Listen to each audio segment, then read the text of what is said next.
Dear friends, welcome to another episode of The Situation Room. Today, we'll examine the warning issued by the United States Secretary of Defense Pete Hegseth during the Shangri-La Security Dialogue in Singapore.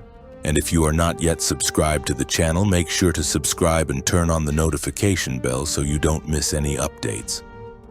The Shangri-La Dialogue is considered Asia's premier security forum, gathering military and political leaders to discuss the threats shaping the global balance of power. This year, Hegseth's speech stood out by naming China not just a regional but a global threat. According to him, Beijing is advancing its military investments at an unprecedented pace, pressuring Taiwan, contesting territories in the South China Sea, and expanding its influence across the Pacific. For Washington, the message is clear. The United States will not allow China to alter by force the balance of power that sustains the current international order. Hegseth was blunt. He called on Asian countries to increase their defense budgets and strengthen their military capabilities. According to the Secretary, deterrence will only be effective if regional cooperation is achieved, with investments in air defense systems, modern fleets, and intelligence integration. In practice, it was an unmistakable message. The United States is ready to support but expects its allies to share the costs and bear the risks of any military escalation. Hegseth's speech echoes some of the most critical moments of the Cold War. In the 1950s, facing Soviet and Chinese expansion, the United States reinforced strategic alliances in the Indo-Pacific, including a military partnership with Japan and direct involvement in the Korean War. Today, history seems to repeat itself, but with one crucial difference. China is not merely an ideological or military rival. It is also an economic powerhouse, fully integrated into the global system, capable of influencing markets and supply chains that underpin the entire world. The pressing question is, are we entering a new Cold War or moving toward a hot war? The warning signs are alarming. The growing presence of the U.S. Navy in the Pacific, joint exercises between China and Russia, and a rapidly accelerating arms race suggest that both sides are already preparing for something far bigger. For Beijing, Taiwan is a matter of national sovereignty. For Washington, the island is a strategic piece on the Indo-Pacific chessboard.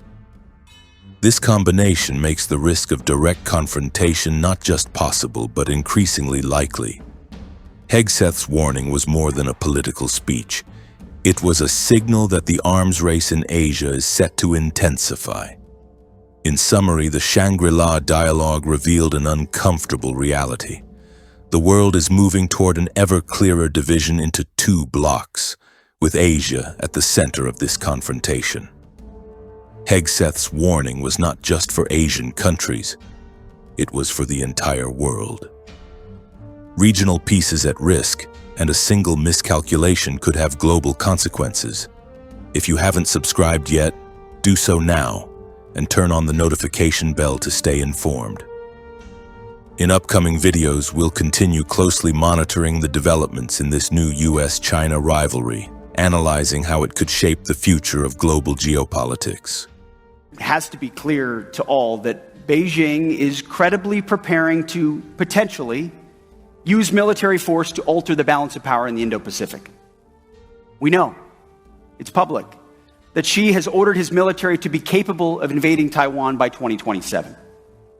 The PLA is building the military needed to do it, training for it every day, and rehearsing for the real deal.